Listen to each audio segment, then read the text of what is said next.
자, 오늘 우리에게 주시는 이 말씀은 예수께서 하나의 비유 이야기를 통해서 어떤 메시지를 전하고 있는데요. 이 포도원에 심겨진 한 그루의 무화과 나무에 관한 이야기입니다. 전통적으로 이 비유 이야기는 개인의 신앙과 연관을 시켜서 해석하는 경향이 굉장히 강했죠. 그래서 열매를 맺지 못하는 것은 믿음이 부족한 것, 그래서 신앙이 결여된 어떤 상태를 두고 하는 말로 많이 이해를 해왔습니다. 근데 그렇게 이해하기에는 이 메시지를 파악하는데 뭔가 조금 부족해 보이는 게 사실입니다. 오히려 이 신앙을 저는 개인의 한 신앙 부족에 대한 이야기, 그리고 그것을 권면하는 이야기라기보다는 이 사람들이 불완전한 채로 살아가는 것, 마치 어디가 고장난 것처럼 살아가는 우리 현실, 우리 삶에 대한 이야기, 그리고 왜 우리가 그렇게 살아가게 되었는가에 대한 메시지를 전하고 있다는 생각을 해보게 됩니다. 오늘날 많은 사람들이 무한 경쟁에서 낙오하지 않고 살아남기 위해서 사실은 시스템에 맞게 살아가는 게 현실이죠. 아마 여기 계신 여러분 모두는 어느 한 사람도 거의 빠지지 않고 주어진 길을 걸어왔을 겁니다. 자신의 길을 걸어왔다기보다 우리는 그 시대가 또는 우리가 살아가는 사회가 요구하는 대로 살아오죠. 그리고 거기에 적응하며 삽니다. 그렇게 세상이 요구하기도 하고 또 우리도 거기에 수긍하며 사는 겁니다. 그래서 사람의 아주 본연적인 모습을 두고 본다면 과연 이게 우리의 길이라고 말할 수 있는가? 가끔씩은 의문이 들기도 하죠. 실존적 자아에 대한 질문을 하게 되는 거예요. 어느 날 문득 내가 지금까지 살아온 이 길이 맞는가? 난 지금 제대로 살아왔는가? 지금 내가 살아가고 있는 이 방향이 맞는가? 이런 생각이 들죠. 그런 생각들을 아마 여러분들 한 번쯤 해보셨을 거예요. 어떤 상황에 부딪혔을 때 그 상황이 우리를 초대하기도 하고 억지로 그런 질문을 하게 만들죠.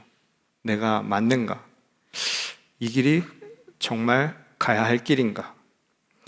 그리고 그것을 통해서 조금은 뭔가 부서진 것 같은, 고장난 것 같은 자기 자신을 발견할 때가 있습니다. 내 자신의 빈 곳, 내 자신의 뭔가 부족한 그 무언가를 발견할 때가 있죠. 때로는 마치 부서져 버린 것처럼 나는 어딘가 고장난 게 아닌가 싶은 생각이 들 때가 있습니다. 마치 열매 맺지 못하는 무화과 나무와 비슷한 상황이죠. 오늘 비유는 그 이야기를 하고 있습니다. 그런 점에서 이 비유 이야기는 하나님의 형상대로 창조된 우리, 하나님의 형상대로 창조됐다는 게 무슨 말일까요? 완전한 거예요. 순수한 건데 세상을 살아가면서 완전하지 않은 나를 보고 순수해지지 않은 내 자신을 볼 때마다 내가 고장나 있구나 라는 생각을 아마도 한 번쯤 해보셨을 겁니다. 오늘 이야기는 어쩌면 이 사람들, 내가 고장난 존재로 살아가고 있는지도 모른다고 생각하는 이들에게 전하는 메시지인지도 모르겠습니다. 자, 그렇다면 이런 질문을 한번 해보죠. 멀쩡해야 할 우리가 왜 이렇게 고장난 존재처럼 살아가는 것일까요? 비유의 이야기에서는 이렇게 바꿔서 질문합니다. 무화과 나무가 열매를 맺지 못한 이유는 뭘까요? 전통적인 해석처럼 열매를 맺지 못하는 것은 신앙의 문제, 그래서 자기 개인의 문제라고 말할 수 있습니까? 내가 게을러서, 사람이 뭔가 모자라서, 사람이 뭔가 부족해서, 사람이 인성에 무슨 문제가 있어서 그래서 열매를 맺지 못한다고 이 모든 문제의 원인을 한 개인에게 돌릴 수 있을까 한번 생각을 해보시기 바랍니다. 자, 그런데 이 질문에 대한 예수님의 대답을 우리가 바로 이해하려면 먼저 비유 이야기의 배경이 된 두 사건을 우리가 살펴볼 필요가 있습니다. 하나는 로마 총독이었던 빌라도가 성전에서 예배드리던 갈릴리 사람들을 무참하게 학살한 사건입니다. 이 다른 하나는 실로암 망대라고 하는 게 무너져 갖고 거기서 일하던 사람들 18명이 생명을 잃은 사고입니다. 자, 공통적으로 이 두 사건에 대해서 사람들은 어떤 생각을 갖고 있는가를 예수님의 질문을 보면 알 수 있어요. 어떤 생각을 갖고 있었는가? 사람들은 한결같이 이런 생각을 했습니다. 도대체 저 사람들이 저렇게 화를 입은 이유가 뭘까? 저렇게 화를 입은 데는 그럴 만한 이유가 있겠지. 저런 사고를 당하고 저렇게 죽임을 당한 데는 그럴 만한 이유가 있을 거야.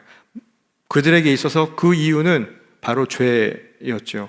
저들 문제 있는 사람 아니었습니까? 자, 사람들은 어떤 일이 생기면 그 원인이 무엇인지를 먼저 궁금해합니다. 인과관계를 찾죠. 분명한 직접적인 원인이 있을 것이라고 생각을 합니다. 제가 얼마 전에 이 한국의 선교사와 관련된 이야기를 보다가 아주 재미있는 이야기를 하나 발견을 했어요. 궁금증 하면 한국 사람이 세계 최고라고 하는 말이 있는데 궁금하면 참을 수가 없어. 그렇죠? 그러니까 소문도 엄청 빨라요. 어쩔 줄을 몰라 하는데 그 선교사가 감리교 여성 의사였어요. 그래서 여성 의사가 필요해서 당시 평양에, 오래전 얘기입니다. 19세기 말에, 그러니까 개항 초기에 한국에 들어온 첫 여선교사가 계셨는데 평양으로 처음 갔어요. 근데 평양에 처음 가니까 그곳에 있는 사람들이 너무 신기해요. 처음 본 거야, 백인을. 그런데 더 놀라운 건 뭐냐면 그 선교사님이 대단한 게 당시 6개월 된 아기를 안고 갔어요. 놀라운 거죠. 사람들이 더 신기한 게 뭐냐면 그 아이예요. 너무 신기한 거예요. 백인 아기를 보니까 신기한 거예요. 사람들이 너무 궁금해해서 결국 선교사님이 너무 사람들이 궁금해하니까 결국 어떻게 했는가? 마을 사람들 5명씩 한 조를 이루어서 자기 집에 방문해서 일정 시간 보고 갈 수 있도록 짰다는 거예요. 그 정도로 사람들이 궁금한 거를 참지 못하는 것이죠. 모든 일에는 반드시 원인이 있을 것이다. 아니 땐 굴뚝에서 연기 날 일 없다라는 생각이 굉장히 강한 겁니다. 말하자면 직접적인 원인과 결과를 우리는 생각을 하죠. 어떤 형태의 사건이든 어떤 일이든 반드시 거기에는 그럴 만한 이유가 있을 것이라고 사람들은 생각을 하는 거예요. 근데 이것은 당시 시대에 영향을 받기 마련이에요. 당시 사람들이 살고 있는 시간, 공간에 영향을 받습니다. 우리가 뭔가 새로운 걸 갖고 있는 것 같다고 생각하죠? 아닙니다. 우리들은 공통적으로 그 시대, 우리가 살아가는 사회에서 사회화가 되면서 동일한, 거의 유사한 인식의 틀을 가지고 살아가요. 거기서 벗어나지를 않는 거예요. 그래서 당시 사람들은 누가 화를 당하면 율법에 의해서 그들이 무언가를 잘못했기 때문이라고 생각을 했다는 거예요. 그러니까 그들은 벌받았다라고 생각을 했던 것이죠. 유대교적인 율법적 세계관에 살던 사람들은 모든 원인을 바로 거기서 찾은 거예요. 이 사람들에게 그런 화가 임한 것은 그들이 율법을 지키지 않아서 그랬을 것이다 라고 생각을 한 것이죠. 그래서 그 두 사건에 대해서도 당장 누구의 죄인가가 궁금했던 거예요. 그 말은 뭐냐면 그 사람이 어떻게 율법을 지키지 않았는가, 그것이 그런 화를 당하게 만들었다 생각을 했던 것이죠. 자, 이거는 조선시대만 올라가 봐도 알 수 있어요. 조선시대는 이 당시 주자학적 성리학이라고 해서요, 아주 철저한 유교적 세계관 속에서 우리 조선 500년을 살았고 그 영향력은 지금도 여전히 우리에게 남아 있습니다. 삼강오륜이라고 이야기를 하는 것처럼 사람의 관계 속에서 개인이 지켜야 할 덕목, 덕성이라고 하는 게 그 시대를 살아가는 사람들에게는 가장 중요한 거였어요. 그래서 이것을 기초로 모든 것을 그들은 판단을 했습니다. 예를 들어서 흉년이 들고 그 지역에 역병이 들면 사람들은 무엇을 생각했는가 하면 그 원인을 풍기문란 같은 것에서 찾았어요. 풍기문란이랑 역병이랑 무슨 상관이 있어요? 있을 수 있죠. 직접적인 인과관계가 있는 게 아니라 상관관계가만 있는 거예요. 생각해보면 그럴 수 있으려니 하는 정도의 일 뿐이라는 겁니다. 또는 나라가 힘들어지면 왕의 덕이 부족하다라고 하는 것 역시도 그럴 수 있겠지만 반드시 그게 원인이라고 보기는 어려운 것이죠. 예수님은 당시 사람들이 생각했던 이와 같은 사고 방식에 대해서 반대를 하신 겁니다. 그들의 죄 때문에 그들이 죽은 게 아니라는 거예요. 만일 율법을 지키지 않은 죄만 가지고 이야기한다면 여기에 있는 모든 사람들이 멀쩡할 수가 없다는 거예요. 다 똑같다는 거예요. 무시할 수 없다는 겁니다. 특별히 그들이 더 많은 죄를 짓거나 또는 더 큰 죄를 지었기 때문에 그들만 화를 입었다고 생각하지 말라는 겁니다. 근데 그리고 나서 예수님은 알 수 없는 말을 또 하셔요. 너희도 만일 회개하지 아니하면 다 이와 같이 망하리라. 이걸 2번이나 얘기합니다. 지금 앞에서는 사고의 원인이 율법을 지키지 않아서가 아니라고, 죄 때문이 아니라고 이야기를 했는데 또 다른 한편으로 뭐라고 얘기하셨냐면 죄를 회개하라, 하지 않으면 안 된다. 그 말은 마치 이들이 죄 때문에 죽은 것 같이 이야기하신 것처럼 들릴 수 있는 말씀이었다는 거예요. 근데 이게 무슨 의미일까요? 이것은 예수님이 말씀하신 회개의 의미가 우리가 생각하는 일반적인 회개랑 다른 의미라는 것을 생각해 보면 이해가 가는 대목입니다. 당시 유대 사람들은 회개하라라고 하는 말을 어떻게 들었을까요?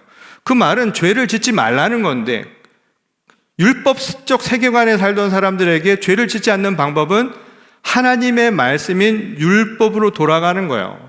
그러니 회개하라는 말은 율법으로 돌아가라, 율법을 지켜라 라고 이야기한 것으로 들렸을 겁니다. 그런데 예수님은 율법적 신앙을 지키라고 하신 말씀이 아니라 지금 이 문제의 상황을, 이 비극적 상황이 일어나게 된 현실의 부조리함에서 찾고 계셨다는 거예요. 살해를 당한 갈릴리 사람들과 실로암 망대로 인해서 희생당한 사람들, 그들이 가지고 있는 어떤 율법적 문제 때문에 그런 게 아니라 그들을 그렇게 만든 것은 시대의 부조리함이 이렇게 만들었다는 거예요. 옳지 않은 시대 상황이 이런 비극을 만들었다라는 문제 인식을 가지고 계셨던 것이죠. 사실 이 2개의 사건은 별개처럼 보이지만 부조리함이라고 하는 하나의 공통점을 가지고 있죠. 이 당시 총독이었던 빌라도가 이 자신이 총독으로 오면서 그곳에 하나의 큰 프로젝트를 계획을 하게 됩니다. 그 프로젝트는 뭐였냐면 수로를 거기다가 만드는 거예요. 수로 공사를 하는 거예요. 그래서 로마식의 아주 발전된 수로를 유대 땅에다 갖추어 놓음으로써 자신의 치적을 알리려고 하는 공사를 벌이게 됩니다. 문제는 이 공사를 위해서 엄청난 돈이 들어가는데 그 돈을 마련하기 위해서 그가 행한 것이 바로 성전의 재정을 탄압해서 빼앗은 거예요.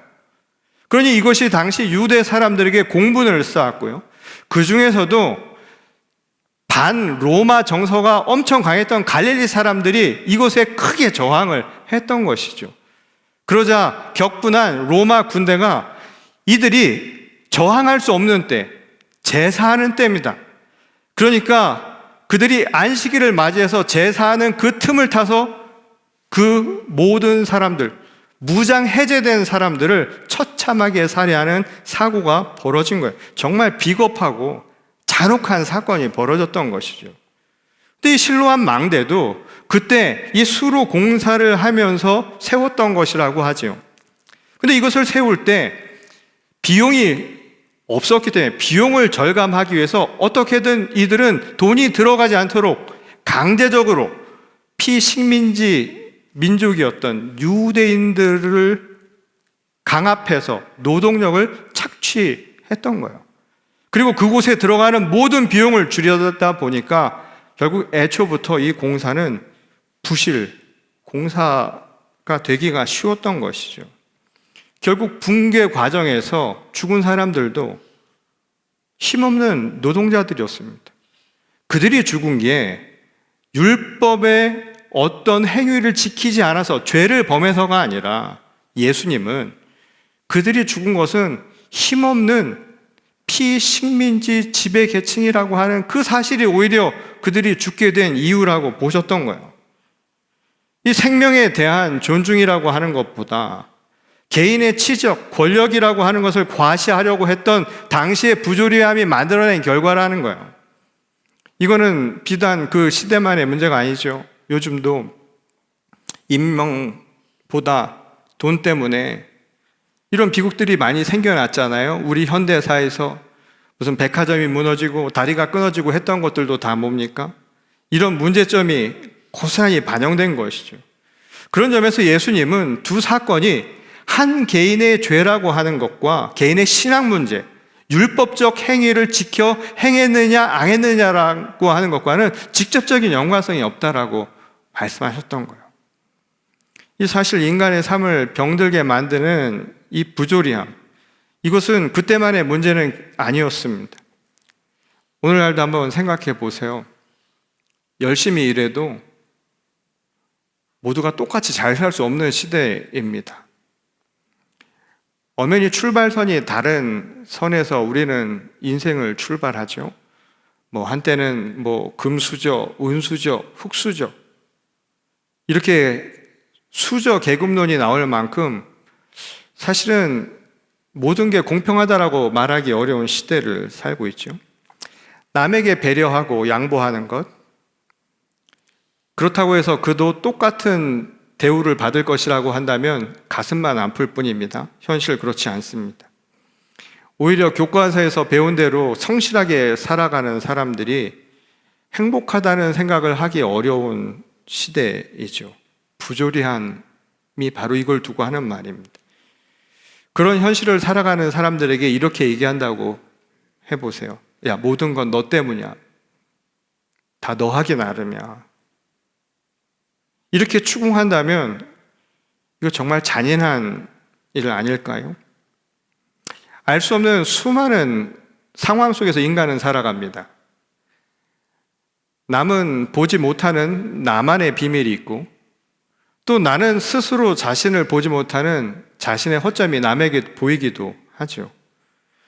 이게 우리가 살아가는 이 현실의 모습이라는 거예요. 그리고 그것은 우리가 살아가는 이 부조리한 현실이 그렇게 만들 수 있다는 겁니다. 그런데 이렇게 너 개인의 문제라고만 이야기를 한다면 그에게는 스스로 해결할 수 없는 참 힘든 일이 될 수도 있을 거예요. 내가 어떻게 할 수 없는, 자신의 능력으로는 해결할 수 없는 일들도 너무나 많기 때문이죠. 오늘 비유 속에 무화과 나무를 열매 맺지 못한다고 단번에 베어버리려는 것, 이게 바로 이것을 두고 한 말입니다. 그런 점에서 이 비유 이야기는 우리에게 이야기하는 거예요. 열매 맺지 못하는 나무 같은 우리, 고장난 존재처럼 살아가는 우리, 이 한 개인을 무작정 폐기 처분하려고 하는 비정한 세상에 던지는 메시지인지도 모른다는 것이죠. 오늘 비유 속 포도원 지기처럼 예수님은 그래서 나무를 찍어버리지 말라고 간청을 한 겁니다. 아버지 하나님께 간청한 것이기도 하지만 이 말씀은 돌려서 얘기하면 오늘 우리에게 던지는 간청이기도 해요. 우리 서로에게도 그렇게 하지 말라는 거예요. 조금만 더 기다려달라고, 시간을 유예해 달라는 겁니다. 근데 이 시간의 유예라고 하는 게 시간의 연장을 말하는 게 아니에요. 1시간, 2시간, 1년, 100년 이걸 의미하는 게 아니라 카이로스의 시간입니다. 무슨 말이냐면 이 시간은 회개할 시간이라는 거예요. 예수님은.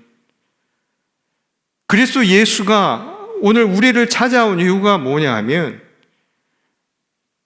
비정한 현실, 우리를 고장나게 만드는 이런 현실을 살아가는 세상의 사람들, 그리고 그 속에서 고장난 존재처럼 열매를 맺지 못하고 살아가는 우리들을 위해서 예수님이 오신 거예요. 그리고 예수님이 십자가의 구원을 통해서 대속하신 것은 그 대속을 통해서 우리에게 유예의 시간을 주시고자 했다는 겁니다. 예수님이 왜 죽었냐 하면 우리에게 유예된 시간을 주기 위해서라는 거예요. 그러니 그 시간은 단지 생명의 연장, 수명의 연장을 의미하는 것이 아니에요. 회개하라는 거예요. 회개할 시간이라는 겁니다. 그럼 그 회개의 회개라고 하는 게 무엇을 의미하는 걸까요? 이 신학자인 존 더미닉 크로상이라고 하는 사람이 이 비유의 이야기를 이렇게 얘기했어요. 억압적인 당시 사회의 질서를 변화시키기 위한 메시지라고 봤습니다. 그래서 여기서 회개의 대상은 개인의 내면적인 성찰, 우리가 흔히 말하는 회개만이 아니라 세상의 부조리함, 이것의 근본적인 변화를 의미하는 것이라고 이야기를 합니다. 그러니까 그 사람은 이야기합니다. 질문도 바뀌어야 한다는 거예요. 한 사람에게 왜 열매 맺지 못해? 너 사는 게 왜 그 모양이라고 물을 게 아니라 어떤 환경이 왜 그로 하여금 열매를 맺을 수 없게 만들었는가를 물어야 한다는 거예요. 열매 맺지 못하는 나무, 사건의 희생자, 그리고 우리들에게는 고장난 존재, 이렇게 되도록 만든 우리 현실의 이 구조적인 문제를 제기한 것이죠.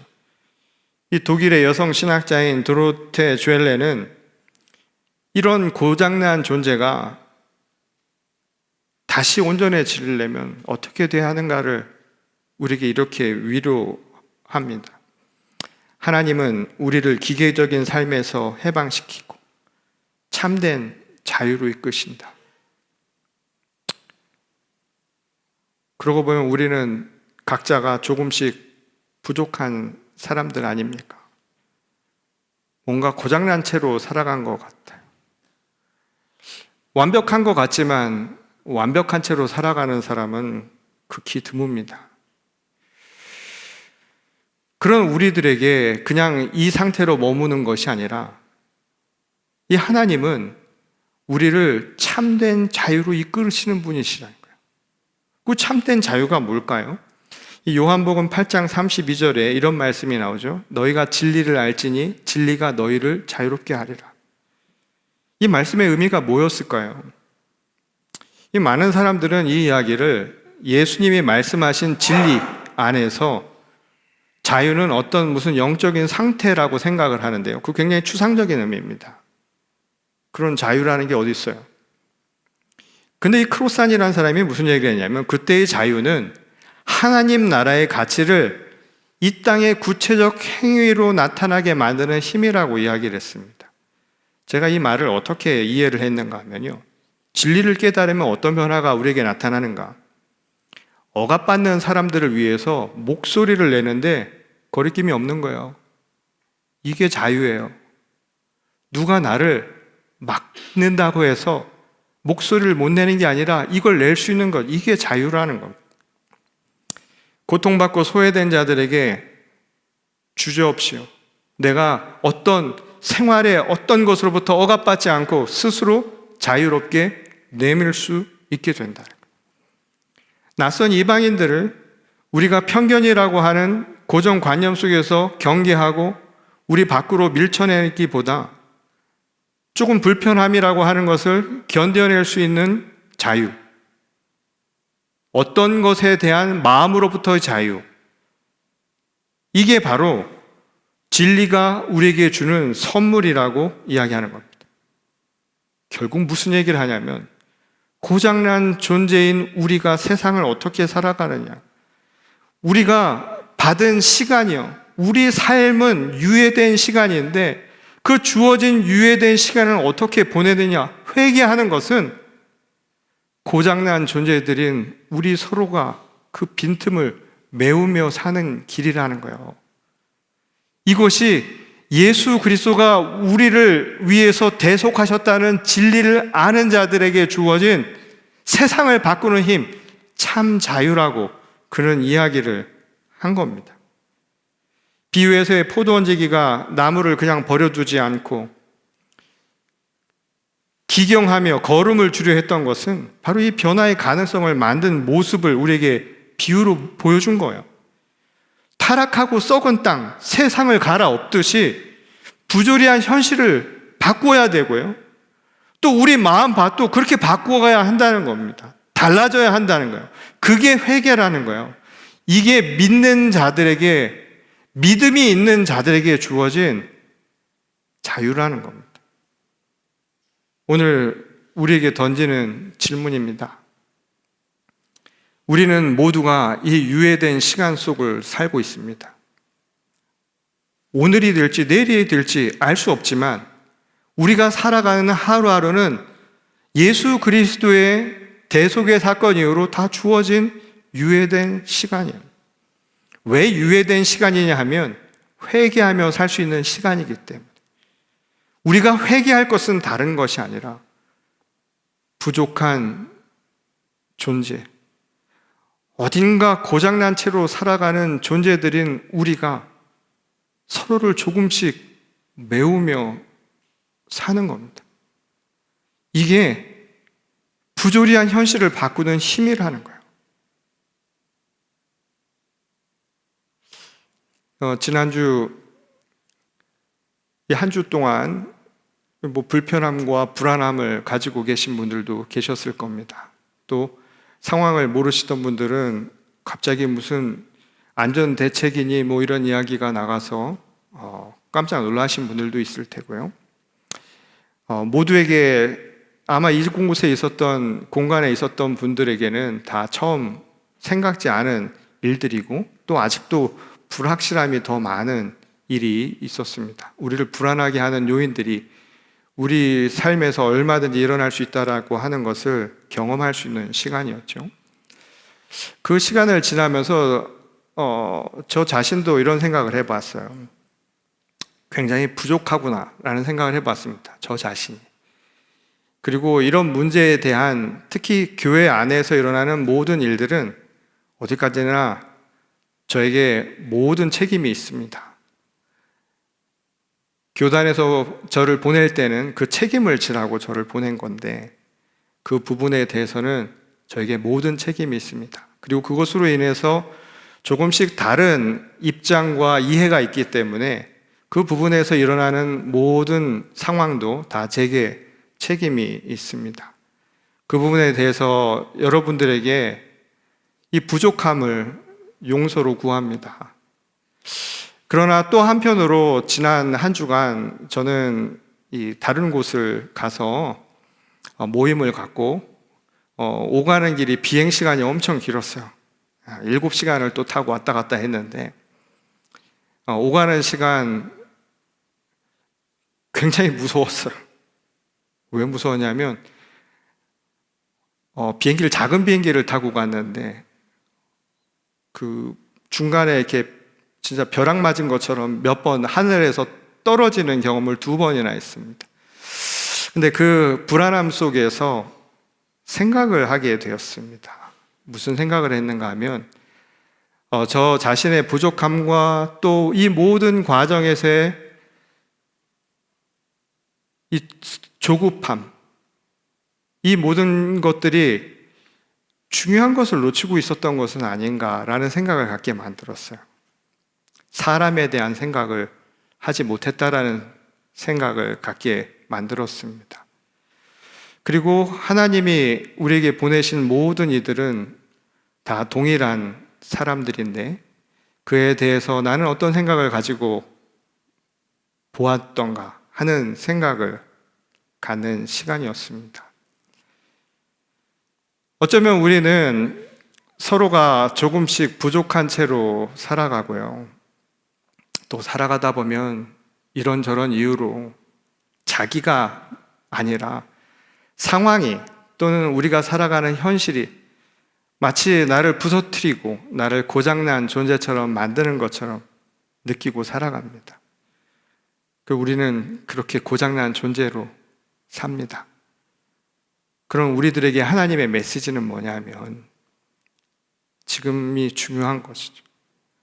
유예된 시간을 사는 사람들에게 지금 꺾지 말라고, 지금 한꺼번에 버려버리지 말라고, 누구의 잘못이라고 그것을 깨트려 버리지 말고, 자기 자신의 잘못이라고 그것을 너무 자책하지도 말라고. 그리고 우리에게 주어진 회개의 시간은 고장난 사람들끼리 서로가 서로에게 보이지 않던 면들을, 또 나는 보지 못했던 면들을, 또 내게만 보이는 것들을 서로 조금씩 채워가는 시간이라. 그래서 오늘 우리에게 주님이 조금만 시간을 가져보라고 하신 말씀이 아닐까요? 세상을 산다는 건 참 알 수 없는 일입니다. 저도 이런저런 일을 겪으면서 늘 드는 생각입니다. 모든 것이 원인과 결과가 수학의 연산 수식처럼만 나오면 세상 참 살기 쉬울 거예요. 그런데 재미도 없을 거예요. 그런데 우리가 사는 세상은 참 부조리해요. 말이 잘 안 돼요. 곰곰이 생각해보면 잘 안 맞아요. 인과관계가 아니라 상관관계는 어떻게든 껴맞추면 그런 것 같은데 다 그럴 뿐인 것이지. 오늘 우리들에게 주어진 숙제는 이제 이겁니다. 유예된 시간 속에서 이제 어떻게 해나갈 것인가. 바라기는 저를 비롯해서 우리 교육자들은 또 책임감을 더 많이 가지고 우리 교회의 안전을 위해서도 또 이런 대책 마련을 통해서 또 다시 한번 준비하는 시간, 또 얼럴트라고 생각해요. 영적인 얼럴트. 그래서 기도하는 시간이라고 생각이 들고요. 또 다른 한편으로는 우리 교인분들께도 부탁을 드립니다. 모든 것은 저희들의 책임이니까 그 책임을 본인들이나 홀로 지는 게 아니라 같이 짊어진다. 그래서 조금씩 고장난 부분들을 조금씩 메꾸어 갔으면 좋겠습니다. 그래서 우리에게 주어진 이 유예된 시간 속에서 진짜 하나님의 나라, 우리 모두가 행복하고 우리가 함께 기뻐할 수 있는 그런 교회, 우리 신앙 공동체, 또 나아가서는 세상을 함께 만들어가는 저와 여러분 모두가 될 수 있기를 주의 이름으로 간절히 축원합니다. 우리 다 같이 기도하시겠습니다. 아버지 하나님, 오늘 우리들의 연약함, 또 우리들의 한계, 우리들의 부족함을 너무나 잘 알고 계십니다. 때로는 세상을 살아가면서 내가 지금 어디에 있고 또 어디로 향해 가는지, 또 내가 이렇게 살아가는 것이 맞는지 스스로 질문하게 만들 만큼 마치 내가 어딘가 고장난 채로 살아갔던 것은 아닌가 질문을 던지게 만듭니다. 그런 우리들을 위해 주께서 찾아와 주셨고 폐기 처분의 대상이 아니라 유예된 시간을 통해서 다시금 회복할 수 있는 기회를 주신 줄 압니다. 믿음은 우리가 서로 함께 무너지고 부서진 것들을 같이 만들고 회복해 가면서 온전해지고 우리들의 옛 모습, 온전함과 순수함을 다시 회복하는 것임을 깨달았으니 우리에게 주어진 하루하루의 삶을 이제는 서로 기도하며 서로를 위로하고 또 함께 모든 문제를 해결해 나갈 수 있는 지혜와 무엇보다 배려와 사랑의 마음을 허락하여 주시옵소서. 하나님께서 우리 교회를 특별히 기억해 주시고 또 다시 한번 도약의 기회로 삼을 수 있도록 또 우리에게 주시는 이 사순절의 기간 동안 메시지가 무엇인가를 깨닫는 또 회복의 시간으로 삼게 하시기를 다시 한번 구하며 우리를 구원하신 주 예수 그리스도의 이름으로 감사하며 기도드렸습니다. 아멘.